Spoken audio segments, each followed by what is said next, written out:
এখন থেকে আপনার প্রিয় সিরিয়ালগুলো ফ্রিতে দেখুন এক্সক্লুসিভলি শুধুমাত্র।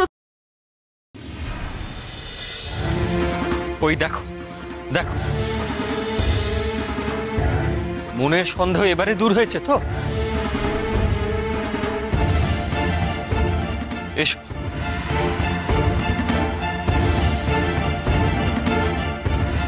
দরজা খোলো প্রহরী। শীতলা,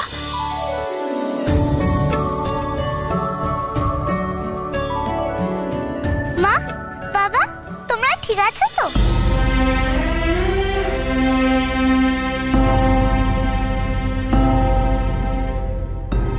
মা, মা,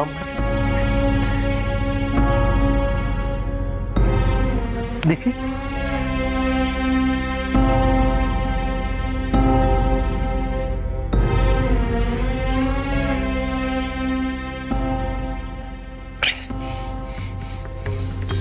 মা, তুই আমায় ক্ষমা করিস মা।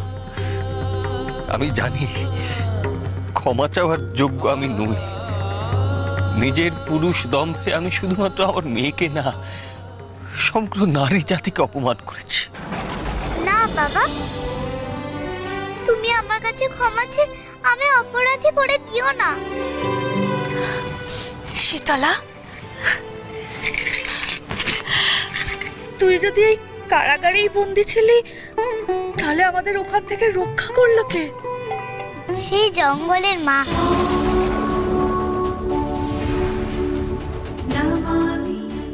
আমার জঙ্গলের মাই তোমাদের রক্ষা করেছেন। আমি তার স্তব করছিলাম।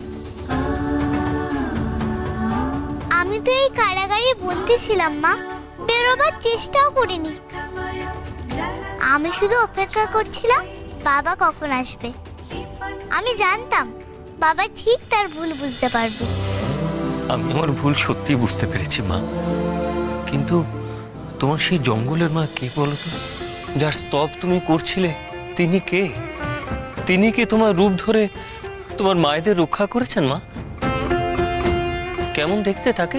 কেন বাবা, তোমার মনে নেই সেই যে বনে আমরা যাকে দেখেছিলাম? দেখো মা, আমি তো তোমাকে এর আগেও বলেছি, আমরা শৈব উপাসক, আমরা কোনো দেবীর আরাধনা করি না। তাও তুমি কেন? মহারাজ, এখন এসব কথা থাক না, আগে আমি আমার শীতলাকে ঘরে নিয়ে যাই, কেমন? হ্যাঁ বেশ, তাই চলো। তবে মা, এই দেবী স্তবের ব্যাপারটা নিয়ে আমরা পরে আলোচনা করব, কেমন? এখন তুমি চলো। চলো চল মা, চল ঘরে চল।